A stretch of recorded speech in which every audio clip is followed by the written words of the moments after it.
Hola, ¿cómo están? Mi nombre es Ingrid Cárdenas y soy historiadora de arte. Aquí en este canal les comparto mis reflexiones acerca de el arte, la historia, la filosofía, la cultura en general. Y el día de hoy quisiera hablarles acerca de dos enormes escritores que vivieron casi al mismo tiempo. Es más, casi murieron el mismo día. Estoy hablando acerca de Miguel de Cervantes y William Shakespeare, que van a tener a lo largo de su vida varias coincidencias, pero que sobre todo con su arte van a marcar la puerta de entrada hacia el barroco que se va a desarrollar durante el siglo XVII.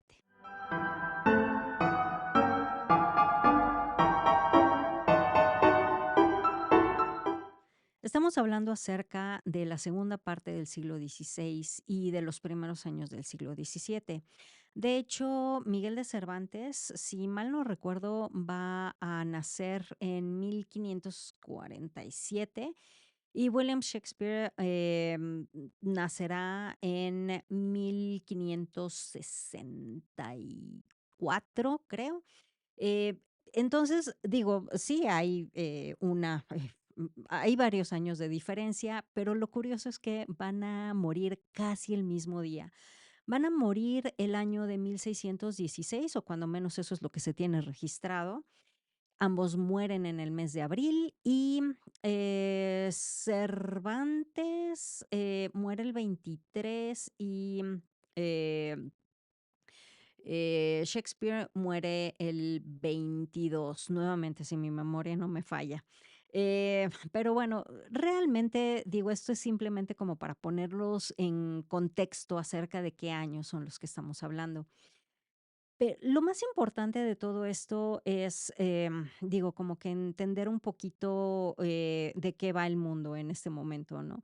Tenemos varios acontecimientos muy importantes. De hecho, toda esta época es un periodo de transición, pero no nada más es un periodo de transición de que, bueno, pues es que tenemos el Renacimiento y vamos transicionando hacia el Barroco. No, de hecho, el Barroco es todo, o sea, toda la época del Barroco, prácticamente todo el siglo XVII es en sí una época de transición en el que vamos de la idealidad renacentista hacia la ilustración, que, bueno, se supone que ya no es nada ideal, que se supone que ya todo es material, porque inclusive todo lo tenemos que observar con el método científico. Entonces, ¿qué pasó con aquellos dioses griegos, increíblemente guapos y guapas y maravillosos? O sea, realmente todo ese mundo muy idealizado se va quedando, atrás, ¿no? Que también es como bastante mitológico, está, pues, en cierta medida desapegado de la realidad. Entonces, nos vamos a ir, o vamos a ir cayendo a una realidad mucho material, mucho más material, perdón, en donde lo único que cuenta es realmente lo que yo puedo percibir por medio de mis sentidos. Entonces, esa es más o menos la situación que tenemos. Además, están sucediendo muchísimas cosas, en la política, en la religión, ¿no? En la religión tenemos la reforma protestante. Esa es también una de las causas por las cuales también vamos a ir teniendo como una pérdida de los valores espirituales, ¿no? Por la hipocresía que tiene la iglesia, pero bueno, básicamente se está, digamos, como que afianzando la edad moderna. Esta edad que podríamos hablar que surge en el siglo XV con el advenimiento del Renacimiento, ¿no? Que es una época, esta edad moderna o era moderna, en donde pues lo más importante es el ser humano, ya no Dios, sino realmente el ser humano. Entonces, básicamente nos vamos a ir enfocando sobre todo a todo lo que son las cuestiones del ser humano, de lo que es la experiencia de vivir en un cuerpo físico que siente, que tiene emociones y sobre todo, yo creo que una de las cosas más importantes es que tiene mucho miedo ante la muerte, ¿no? Mucho miedo.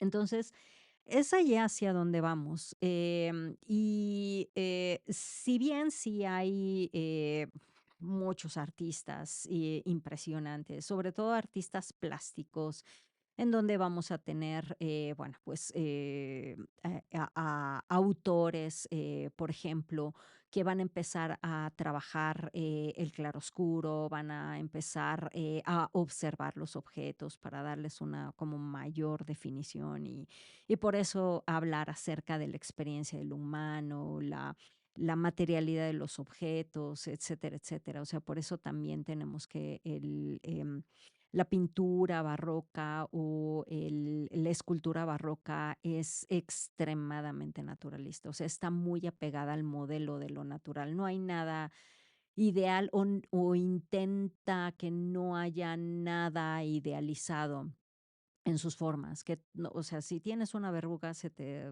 pinta con la verruga, si tienes la nariz chueca, la nariz chueca. O sea, es el detalle al máximo, ¿no? Porque, repito, es, la experiencia humana.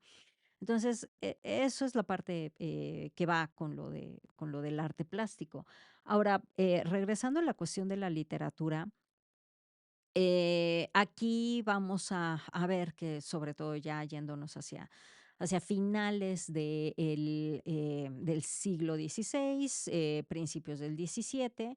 Entonces, ahí es en donde las cosas empiezan a cambiar, ¿no?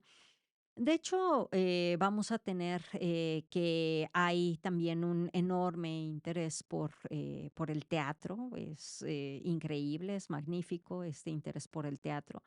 Es como para poder, hacer la analogía de, bueno, qué es la vida o qué es esta realidad que yo estoy viendo. O sea, si de verdad el lápiz que yo tengo aquí es, o sea, existe, no existe, ¿no? Ya, veremos como una suerte.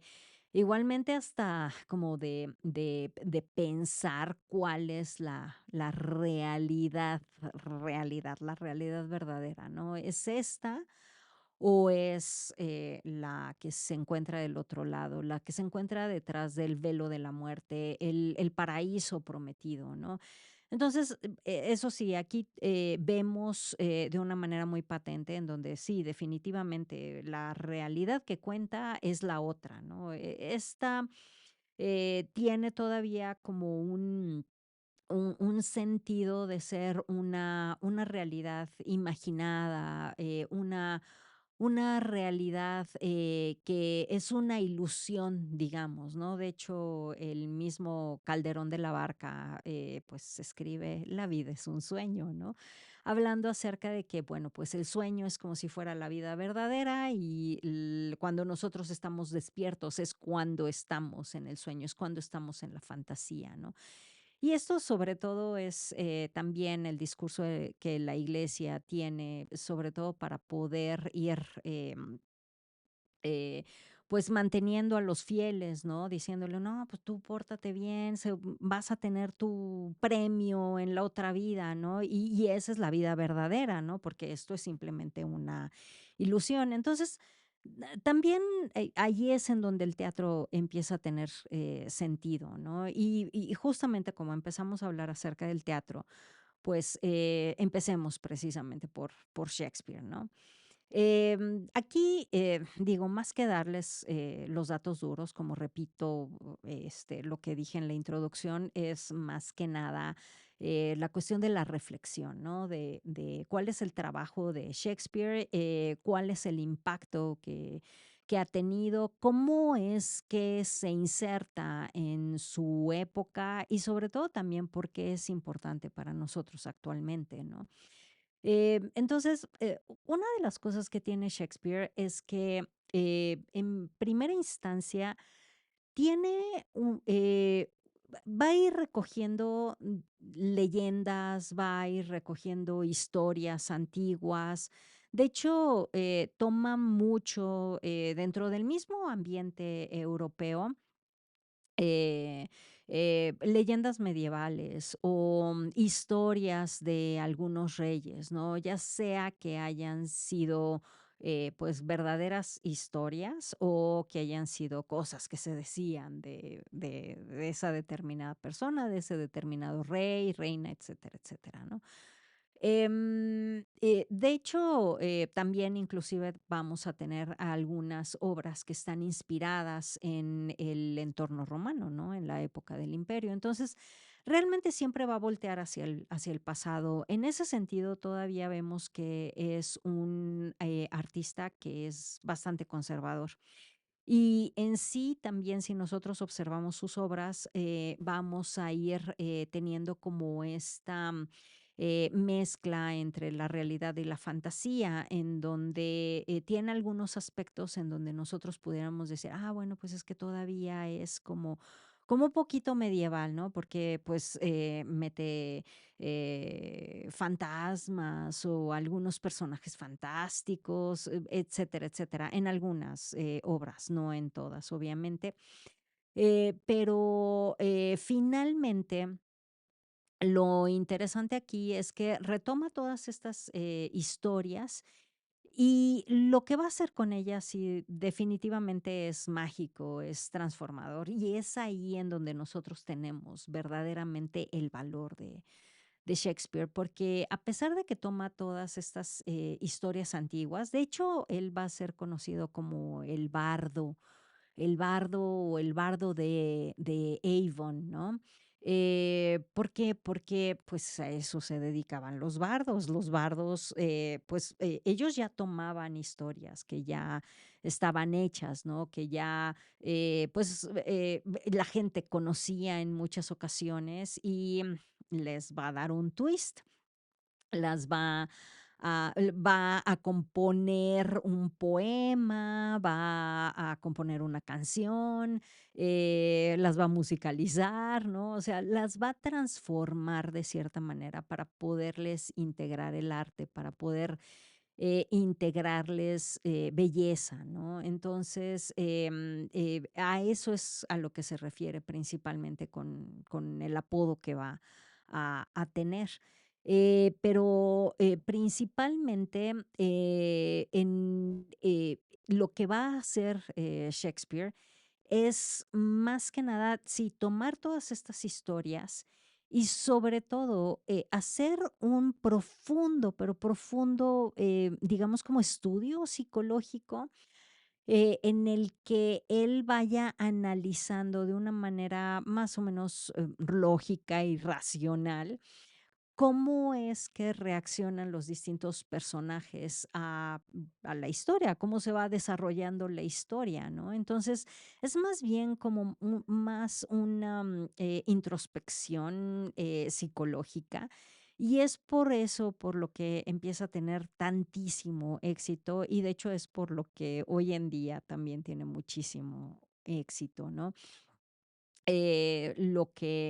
Lo que vemos más que nada con Shakespeare es que, pone a todos estos personajes, también inclusive en, ciertas situaciones, que son muy similares, a las tragedias griegas, ¿no? De hecho, eso es algo que recupera del mismo Renacimiento. Eso es algo que se hacía comúnmente durante el Renacimiento, ¿no? O sea, tomar estas, digo, no nada más los mitos griegos, romanos, sino tomar, digamos, como que el modelo de escritura que van a tener los mismos griegos. Y entonces toma este modelo de escritura en donde básicamente las tragedias se tratan en gran medida de el destino o de la voluntad de los dioses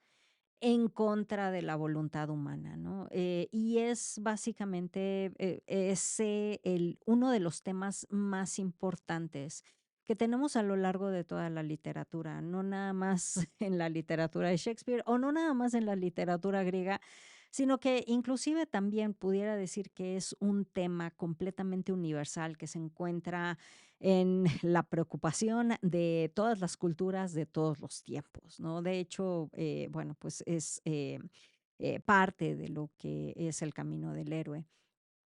Entonces, lo que vamos a tener con Shakespeare, retomando el tema y para no desviarme mucho, es, la, idea de que, pues, retoma todas este estilo de tragedia griega en donde los dioses imponen, o en este caso, digamos, no es la personificación de los dioses, es el destino, ¿no? Es como si hubiera un oráculo, como el oráculo ante el que se presenta Edipo, y entonces que le dice al padre de Edipo, todo lo que va a suceder con él, y pues, decide intentar cambiar el destino, pero finalmente no puede. Entonces, es más o menos eso, ¿no? O sea, se presenta una situación en donde vemos claramente que está operando el destino en el momento en el que nosotros tenemos estas, digamos, como tragedias. Bueno, pues en estas tragedias siempre se va a ir cumpliendo el destino, hagamos lo que hagamos, querramos cambiar el patrón, el ser humano nunca puede, ¿no? Y en sí, por eso es que menciono también de que Shakespeare va a ser bastante conservador, porque no nada más toma estas historias del pasado, sino que también, en cierta medida todavía, añora estos tiempos en donde, pues, absolutamente todo lo determina Dios, ¿no? O sea, como que hay un orden muy bien establecido en el mundo, y entonces ya nada se mueve de ese tablero, porque ya Dios lo dispuso de esa manera. O sea, digo, de acuerdo a Dios hay un orden, dentro de la sociedad, dentro de la naturaleza, dentro del cosmos, dentro de absolutamente todo, ¿no? Entonces, de hecho, por eso es que también, el ser humano tiene que tener total confianza en Dios, porque las cosas van a salir de acuerdo a como Él lo quiera, ¿no? Entonces, la voluntad humana se ve completamente nulificada, pero eso es, algo que va a ir cambiando, a lo largo de cómo vayamos avanzando en la edad moderna, más que nada. Y eso es lo interesante. Es, increíble el ver también cómo, pues, poco a poco también más adelante, conforme van pasando las décadas, personajes, en la literatura se van afianzando más, ¿no? Y van como ejerciendo todavía más su voluntad. Pero bueno, eso va a suceder más adelante. En Shakespeare, vemos que, eso en muchas ocasiones se ve nulificado, sobre todo, cuando tenemos estas, tragedias. Cuando estamos hablando acerca de comedias, es, una interacción un poquito diferente. Cuando estamos hablando acerca de estas, comedias, realmente vamos a ver que en muchas ocasiones se cumple esta, lo que quieren los personajes principales, ¿no? Digo, no sé si en verdad llamarlo la voluntad, ¿no? Porque, realmente no es tanta la lucha, ¿no? Sino que también todo se va resolviendo de manera como muy natural. Y bueno, finalmente el fin de ese género durante esa época, de hecho, la comedia en los griegos y la comedia todavía del Renacimiento, tiene que ver más que nada, no tanto con que te haga reír o que sea chistosa, sino más bien tiene que ver con una enseñanza moral. Pero eso sí, el héroe nunca se muere, no pasan cosas trágicas, obviamente. Todos acaban con un final feliz, ¿no? Y el malo acaba siendo castigado. Entonces es como muy tradicional, es una historia como muy tradicional. En cambio, la tragedia, ahí sí vemos que ya sabemos desde el principio que las cosas van a terminar mal, ¿no? O sea, por eso es tragedia. Ya desde las primeras líneas, se va a morir, ¿no? Esto va a acabar, pero fatal. Y, y en sí, lo que añade precisamente William Shakespeare es, como menciono, esta introspección psicológica. Él delinea a todos estos personajes para que sean mucho más cercanos a lo natural, para que realmente reaccionen, no de una manera cartonada, no de una manera idealizada, sino que verdaderamente haya una reacción que es completamente normal, que es, digamos, esperada. Esperada no de que ya la estás viendo desde antes, sino que dices, claro, o sea, así reaccionaría cualquier persona, ¿no? Entonces, eso también lo que hace es que nosotros nos sintamos ampliamente identificados con los personajes. Es así como de que, claro, o sea, sí lo entiendo, yo pasé por ahí, ¿no?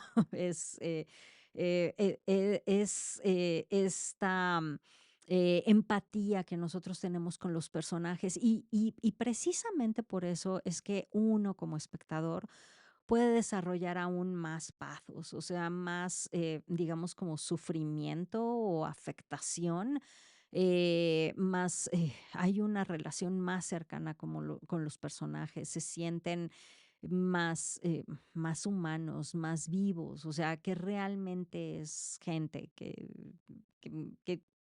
tienes aquí cerca, ¿no? O sea, realmente lo que muestra Shakespeare son seres humanos. Y es por eso por lo que hoy en día uno puede tomar una obra de Shakespeare, la que sea, y la puedes adaptar perfectamente al tiempo, simplemente cambiando el escenario, ¿no? Cambiando el lugar en donde sucede. A lo mejor no pasa en la Edad Media en Noruega, ¿no? O no pasa a principios en el primer Renacimiento en la península itálica. No, o sea, sucede, hoy en día en, Nueva York, ¿no? O sucede en en otro lado del mundo, ¿no? En París o X, ¿no? O en Londres. Entonces, pues, podemos cambiar los escenarios, podemos cambiar el tiempo completamente, ¿no? O sea, los podemos poner con, la tecnología actual, y van a seguir funcionando. O sea, las historias, funcionan perfectamente porque la historia se trata acerca del desarrollo psicológico de los personajes, de sus reacciones, o sea, de su capacidad humana, ¿no? O de sus respuestas como humanos, de su esencia humana. Es de eso de lo que se tratan esas historias, no se quedan atrás y eso es lo que lo hacen a estas obras y de hecho es lo que hace a este autor que sea completamente atemporal, ¿no? Que sea uno de los más grandes autores en la historia, porque realmente es alguien que comprende efectivamente la naturaleza humana. Esa es la gran aportación que tiene Shakespeare. Y bueno, hay más, pero el día de hoy quisiera hablar acerca de esa principalmente, ¿no? Digo, hay cuestiones un poquito más técnicas, pero a grandes rasgos eso es a lo que, a lo que se refiere.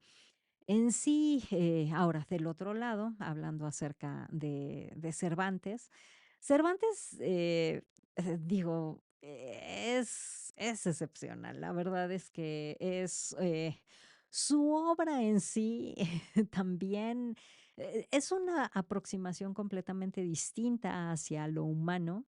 Y bueno, también tiene mucho que ver el medio en el que está, ¿no? Es una situación bastante sui generis porque, bueno, digo, como sabemos absolutamente todos, Cervantes es español. Él, pues, participó en la, batalla de Lepanto y, pues, allí, perdió la mano, posteriormente, es refundido en la cárcel y allí es en donde decide escribir su más grande obra, que es El Quijote. ¿Por qué menciono la batalla de Lepanto? Bueno, hay en este momento España, está pasando por, por decisiones bastante difíciles y muy complicadas. Sí, es en este momento en donde es, el poder, digamos, como naciente, ¿no? Y esto tiene que ver, evidentemente, por la invasión en América, ¿no? Por las colonias que se van a establecer en América y, claro está, de toda la riqueza que se va a trasladar hacia Europa, ¿no? O sea, ese es el, digamos, como el factor más importante. En segundo lugar, también tiene muchísimo que ver que, de acuerdo a la tradición de los reyes católicos, la corona española se establece como la defensora de la religión en la Guerra de Reforma. Entonces, tiene un papel muy importante, muy significativo. De hecho, al emperador Carlos I de España, quinto de Alemania, que era nieto de los católicos precisamente, pues a él le toca, presidir el juicio de Lutero, del cual Lutero se escapa, ¿no? Pero digo, finalmente, pues, todo ese despapalle que está sucediendo con la reforma, pues, se da precisamente en su territorio. Entonces, de alguna manera se siente responsable. Entonces, pues, se toman como muy a pecho. Aparte de todo, pues, evidentemente quieren crecer la influencia a lo largo de toda, Europa, con, las buenas relaciones que tengan con el papado. Entonces, esa va a ser una relación bastante difícil, bastante tirante, eh, sobre todo después de lo que sucedió con Alejandro VI, es decir, con Rodrigo Borgia, que precisamente era valenciano. Entonces, pues, digo, es como una intención de, resarcirse, ¿no? Y bueno, también hay obviamente muchos otros factores, pero digo, estoy mencionando ahorita como que los que se me vienen más prontamente. Pues, lo que vamos a ver es que también todo se está dirigiendo, absolutamente todo, toda la atención del mundo se está dirigiendo hacia el Atlántico, toda, toda, toda, toda. Esto es súper interesante, muy, muy, muy interesante.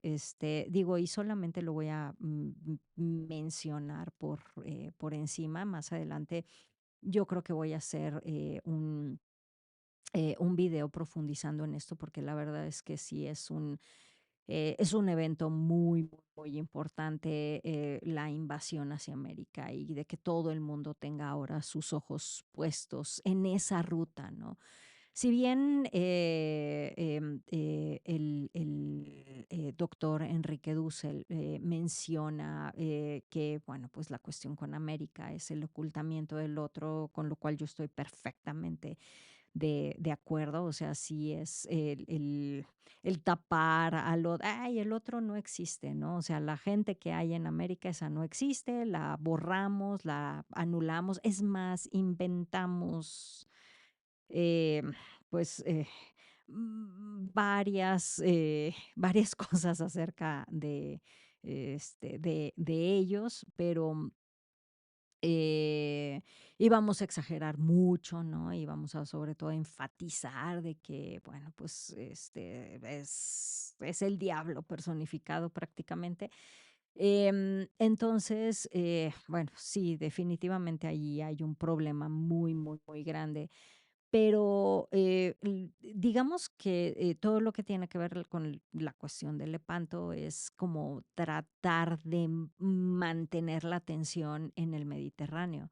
Recordemos que el Mediterráneo es desde el pues desde los albores de la civilización, ahora sí que desde el comienzo de la Edad Antigua estamos hablando acerca Pues, en el orden de, ¿qué les gusta?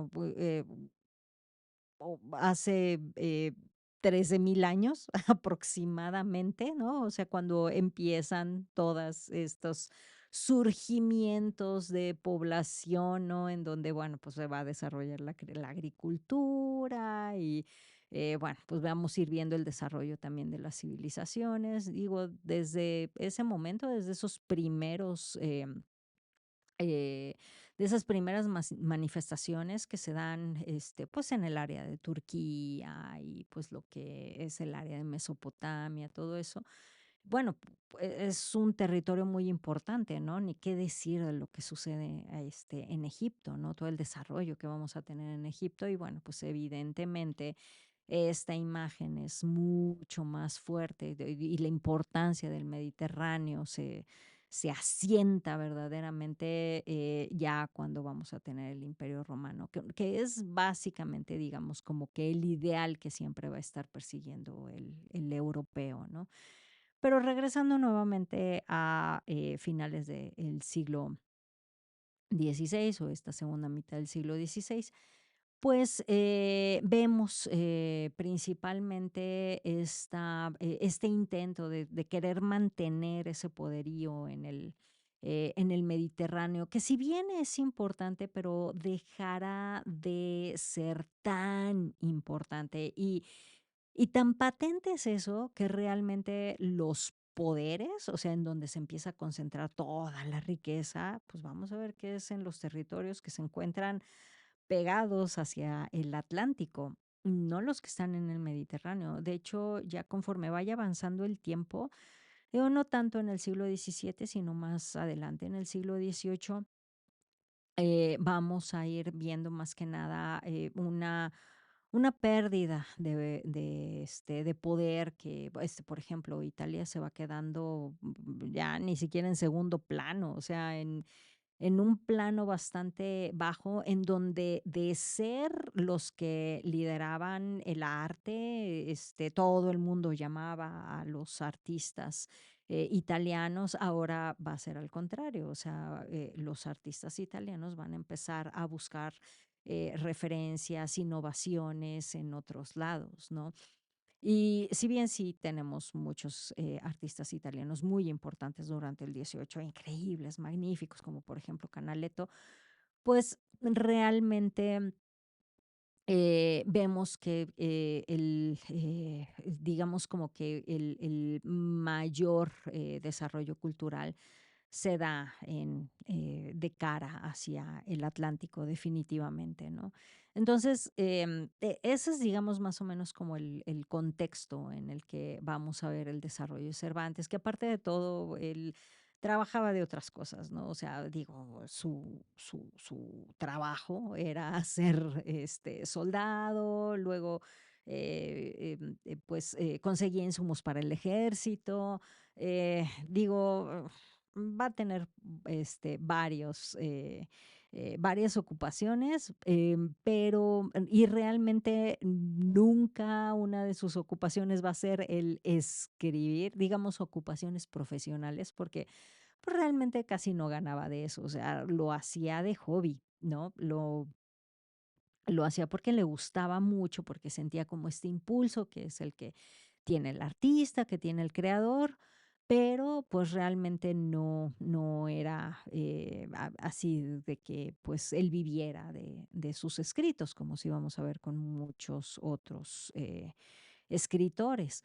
En sí, pues, él,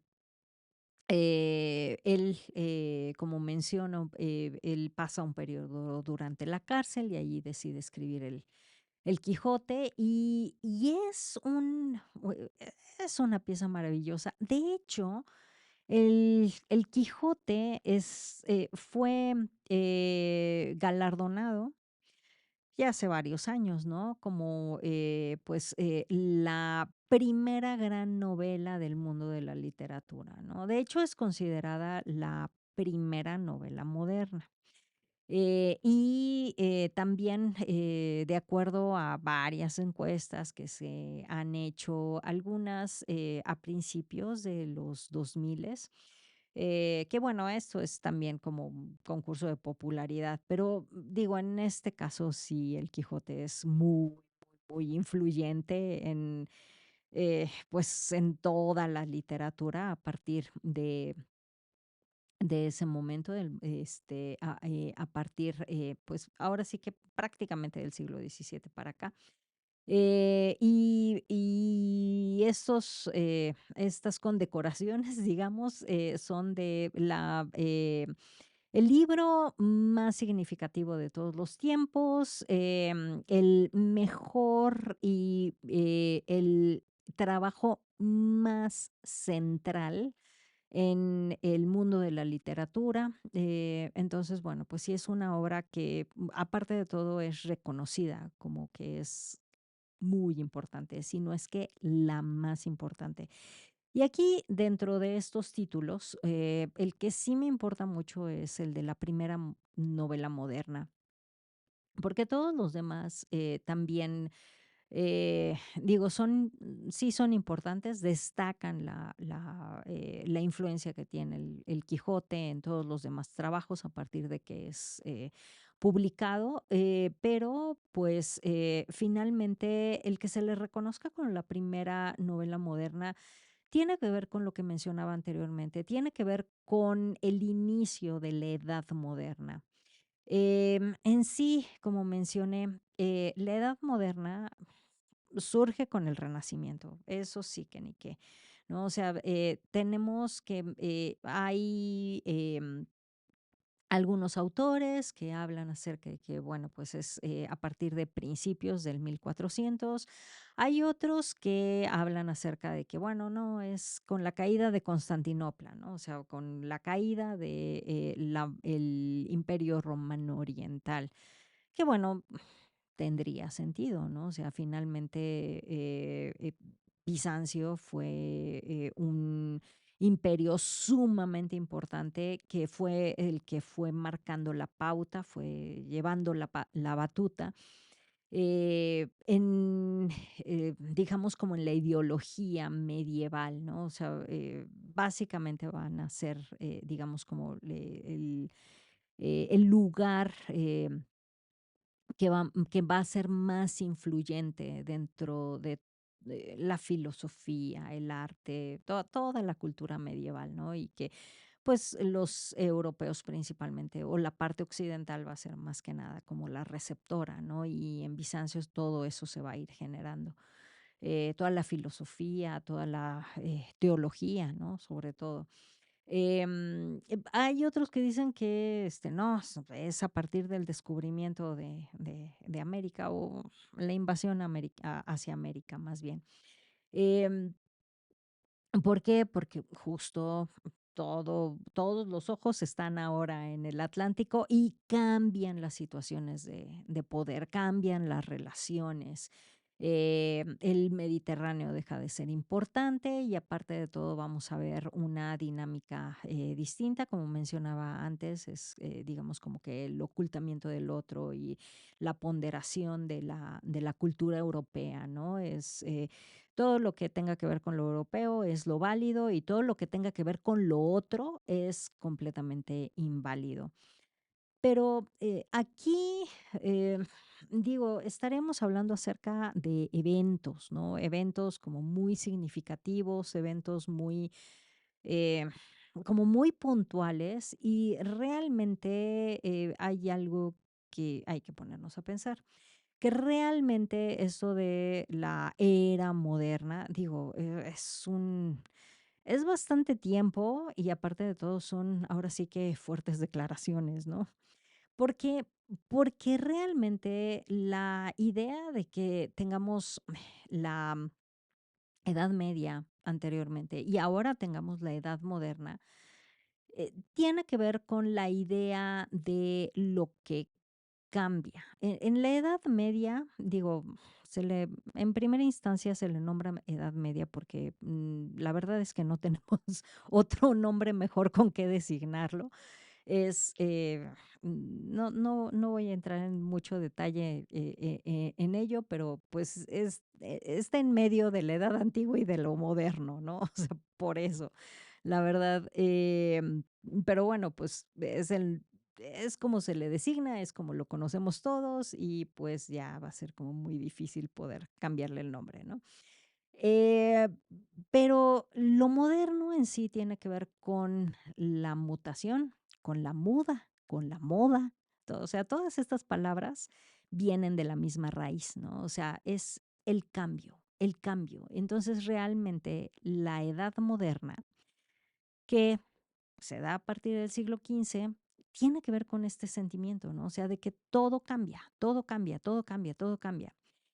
Y en sí, cuando tenemos que todo cambia, es en el mundo humano, no en el mundo divino. O sea, cuando estamos pensando en que Dios es el centro de todas las cosas y de que, pues, tenemos todo nuestro pensamiento orientado hacia lo divino, ¿no? Y hacia lo eterno, pues realmente estamos perdiendo, de vista lo que cambia, ¿no? O sea, estamos entrando en el ámbito de lo eterno y ese era el sentimiento en la Edad Media, o sea, realmente de hablar acerca de lo eterno principalmente, hablar acerca de Dios todo el tiempo. Entonces aquí ya no, aquí ya estamos teniendo que todo se mueve, todo es cambio, es lo humano, ya, ¿no? Entonces la mirada se vuelca hacia dónde, hacia los seres humanos. Y entonces vamos a tener en aquella época que todavía, digo, las cosas han estado cambiando en el arte plástico, mucho, o sea, mucho. Realmente estamos, viendo que sí hay muchas idealizaciones, pero ya hay como un sentido de tratar de hablar mucho más acerca de los eventos, de los que están sucediendo en ese momento, ¿no? O sea, en las pinturas, en las esculturas, sobre todo en las pinturas, en los retratos, ¿no? Vamos a hablar acerca de las sociedades y vamos a hablar acerca de, pues, los seres humanos que están dirigiendo esas sociedades, ¿no? Allí es en donde los vamos a ver, representados y en muchas ocasiones tenemos, pues, obras que a pesar de que están representando a alguien que es cuasi mitológico, ¿no? O sea, un dios, bueno, ese dios realmente está representando a los Medici, por ejemplo, ¿no? O sea, esa figura eterna, pues realmente fue porque Lorenzo de Medici o Cosme de Medici decía, no, pues es que yo quiero que se me relacione con una figura eterna, ¿no? A pesar de que soy burgués, no tengo sangre especial, ¿no? O sea, no tengo sangre azul, no soy noble, no soy nada, pero esta manera también de cómo hacerse valer porque todavía el que tengan muchísimo dinero, digo, sí mueve muchas cosas, pero no eres reconocido dentro de la sociedad. No, no es así como de que, ay, pásele, señor, Medici, el Papa se incline ante él. No, o sea, no. O los gobernantes se inclinen, pues, como se inclinan ante los que tienen los enormes capitales y hacen lo que ellos quieren, pues no, eso no sucede, ¿no? Entonces quieren tener como este protagonismo. Entonces vamos a ver que muchas obras son para representarlos a ellos.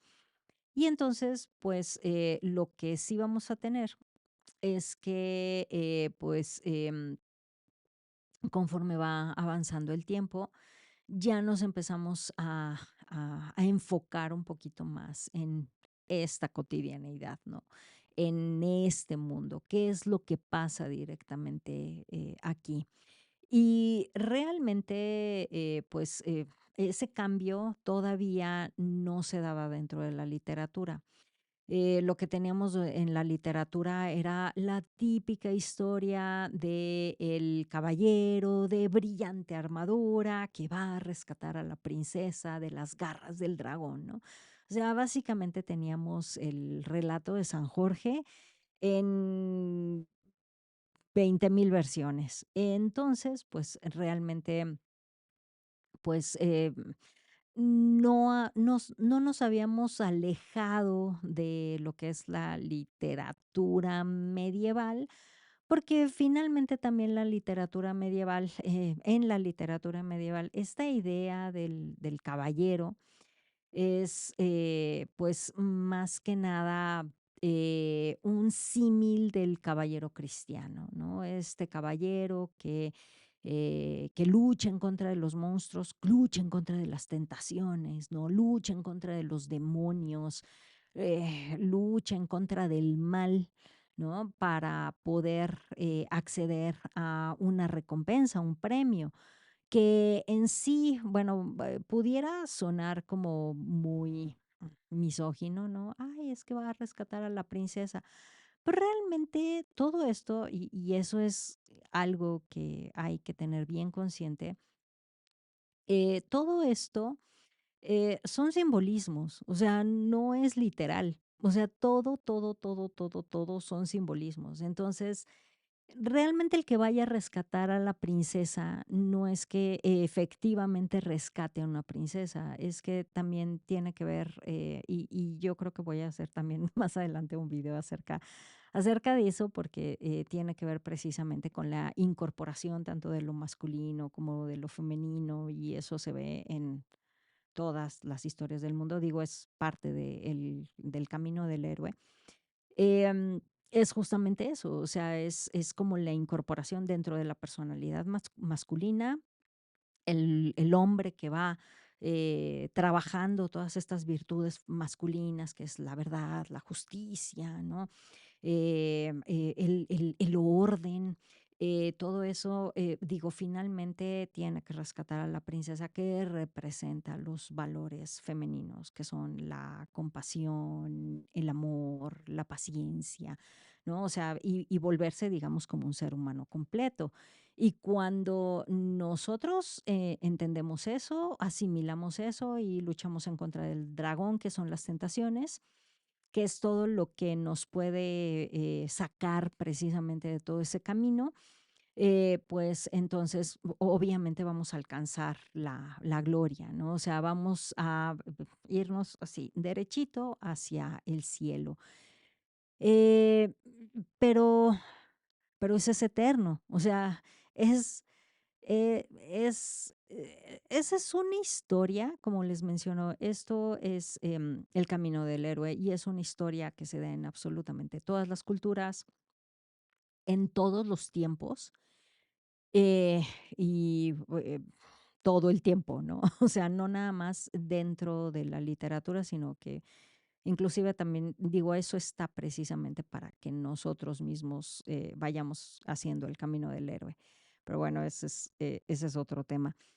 Em, pero aquí, como vemos, es algo universal y es algo completamente eterno, ¿no? Sigue siendo, digamos, como de valores completamente medievales, ¿no? Aparte de todo, orientados hacia la recompensa eterna. Y el mundo está empezando a cambiar, como mencioné, vamos, digo, ellos todavía no lo saben, pero pues van hacia la ilustración.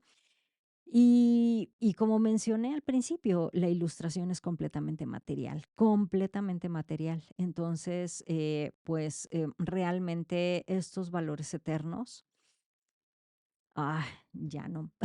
O sea, no es que no sean válidos, o sea, sí siguen siendo válidos, pero ya no podemos hablar en los mismos términos acerca de todo ello. O sea, tenemos que ir cambiando la narrativa, porque aparte de todo, todas estas historias se presentan de una manera súper idealizada y como menciono, de una manera súper simbólica. Entonces, realmente, pues, si nosotros estamos ocupados, que con la renta, ¿no? Que con el trabajo, que el jefe, ¿no? Ay, es que el jefe siempre me agarra 5 minutos antes de que vaya a salir del trabajo, siempre me agarra, ¿no? O los niños, el levantarse a las 5 de la mañana para poder, prepararnos para ir a la escuela o, ya, terminamos, súper cansados de todas las cosas que se tienen que hacer a lo largo del día, el tráfico, digo, sobre todo si viven en una ciudad tan populosa como aquí en la Ciudad de México, pues, o sea, el tráfico, el calor, mi mamá que me llama y todo el tiempo se está quejando y ya no sé qué hacer para, eh, o sea, realmente, o sea, la vida pasa, ¿no? O sea, y a todos y en distintos, de niveles nos pasan distintas cosas y ahora sí que la vida se interpone, ¿no? O sea, nosotros queremos hacer este viaje muy ideal, ¿no? O sea, que sí, claro, yo soy el héroe de mi historia, ¿no? Y ahí vamos, y vamos a trabajar por todos esos ideales. Ay, pero termino tan cansado que lo único que me quedan ganas es, de, pues, no sé, de prender la tele y ver cualquier tontería en Netflix, ¿no? Entonces, pues, digo, finalmente, eh, como menciono, la vida se interpone y entonces, digo, mencioné muchas cosas que pasan en nuestra cotidianeidad, pero pues en aquel entonces, digo, era no, y tuvimos que vender el caballo porque no nos alcanzaba para comer o, pues, no sé, y la renta esa aplica, esa sí aplica, como sea, ¿no? El niño está súper enfermo y la verdad es que no tenemos como, manera de cómo llamar al médico o acaban de poner una ley que nos ahorca todavía más a todos, ¿no? O sea, nos piden todavía más impuestos. Digo, o sea, es diferente la problemática, distintos tiempos, distinta la problemática, pero finalmente, o sea, es esto que la vida se interpone. Entonces, realmente, pues, Cervantes es así como de que, pues, es que yo de verdad sí quiero, sí quiero, seguir por este camino, ir hacia la idealidad, pero la vida se interpone, así tal cual.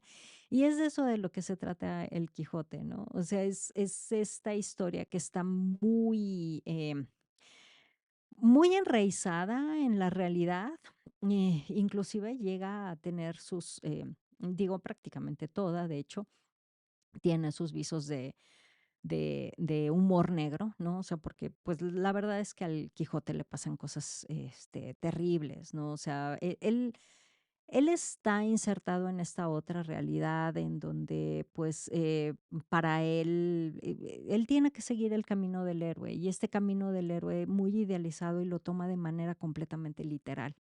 O sea, no está al tanto de que es algo simbólico. Entonces, pues, va, por el camino, ¿no? Y entonces, bueno, pues, quiere, defender gente o los ve de repente como, o sea, los tergiversa, ¿no? Y los ve como monstruos y los ataca y entonces, pues, le dan la paliza de la vida.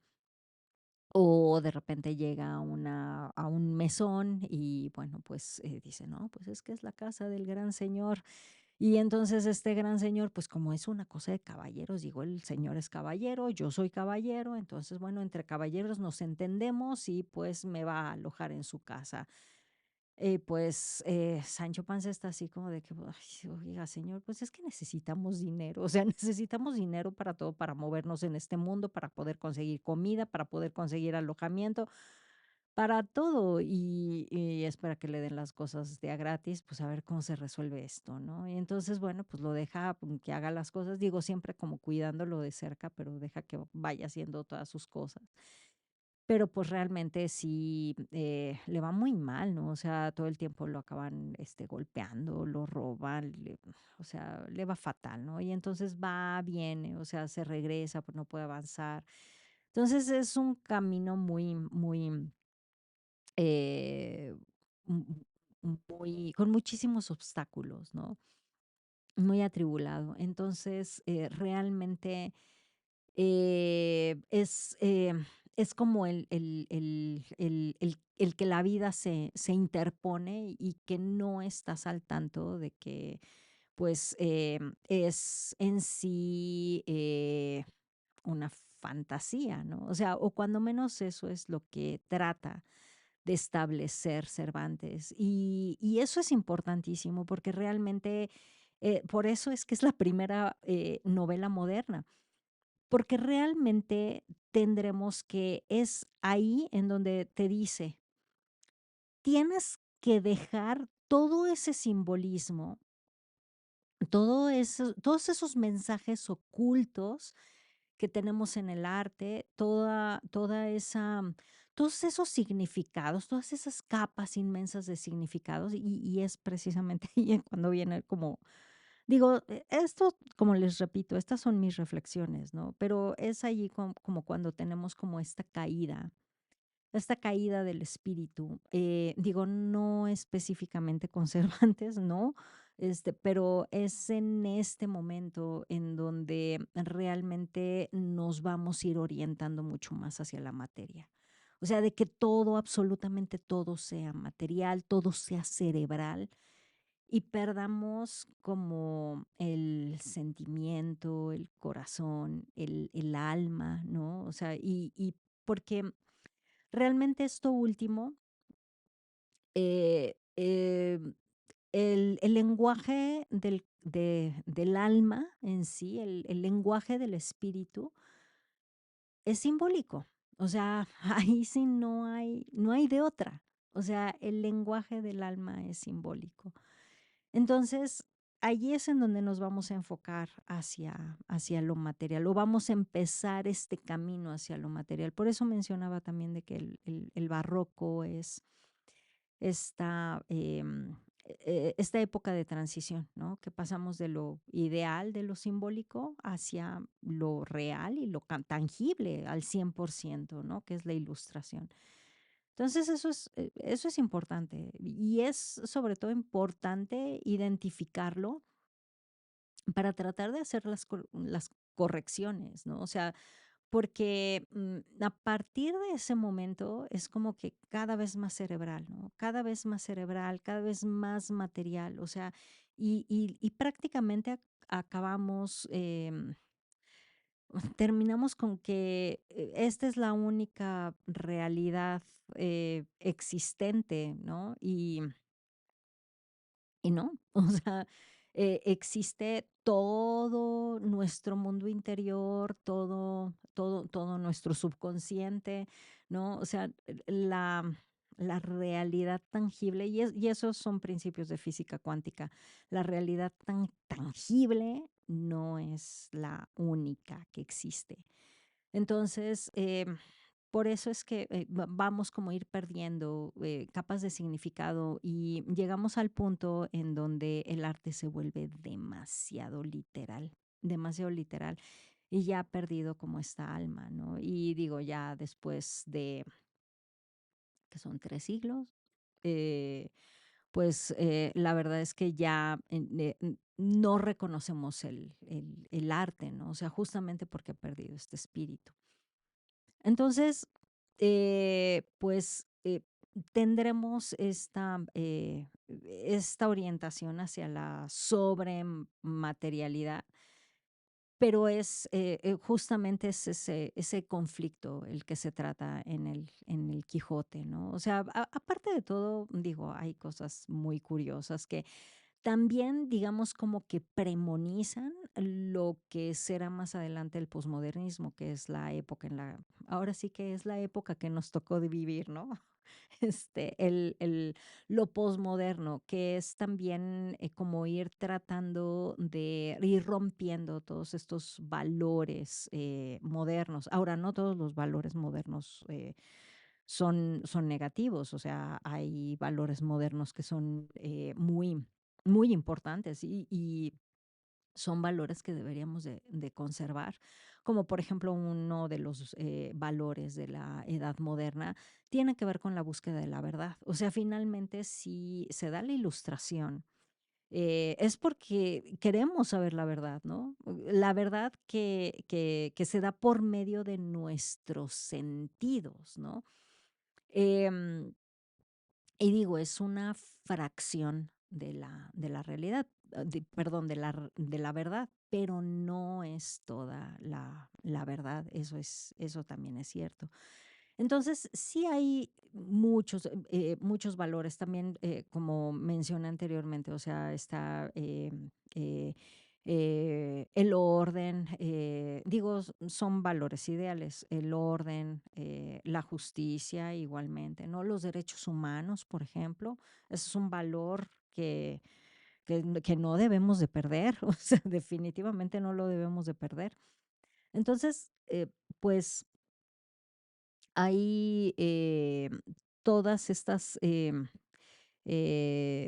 todas estas, todos estos puntos relacionados con el Quijote, en el que, pues, vemos que, premonizan, como mencionaba, premonizan la, pues, todo lo que viviremos en el posmodernismo, en donde inclusive una manera de cómo ir acabando con estos valores modernos es burlándonos de ellos, ¿no?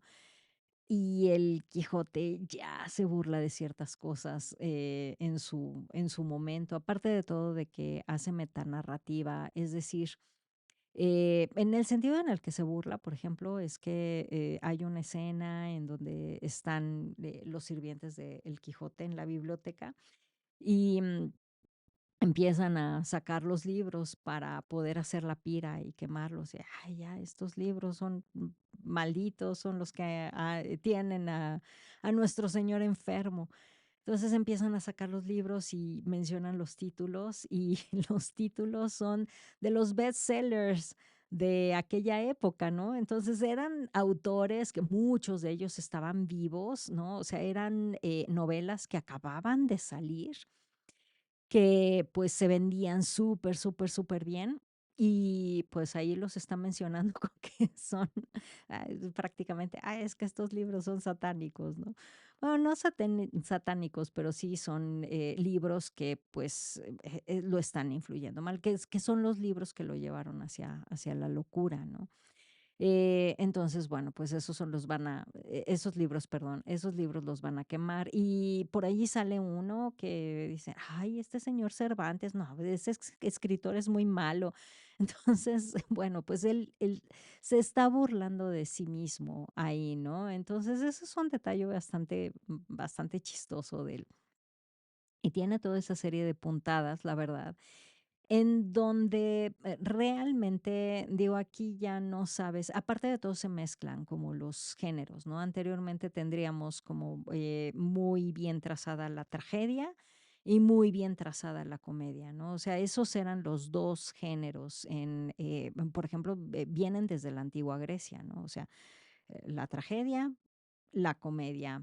La tragedia es, la sublimación del héroe y la comedia es, el final feliz, pero aprendemos, ¿no? Con una moraleja. Em, la tragedia es, la transmutación del héroe, ¿no? Y la elevación, la apoteosis del héroe. Eh, pero lo que veremos, por ejemplo, en El Quijote, finalmente es que no sabemos, si es, algo de comedia, porque hay, partes que son como muy light o es una tragedia. Entonces, vemos que es como un melodrama, más o menos así, ¿no? O sea, ya empezamos a ver este tipo de combinaciones y, es también a partir de allí en donde tendremos como la ruptura y la posibilidad de hacer muchos más géneros, ¿no? Con varias, posibilidades más. Entonces, eso también tiene que ver con la parte de la modernidad, porque todo como que se va fragmentando. Pensémoslo también en nuestro sistema, por ejemplo, de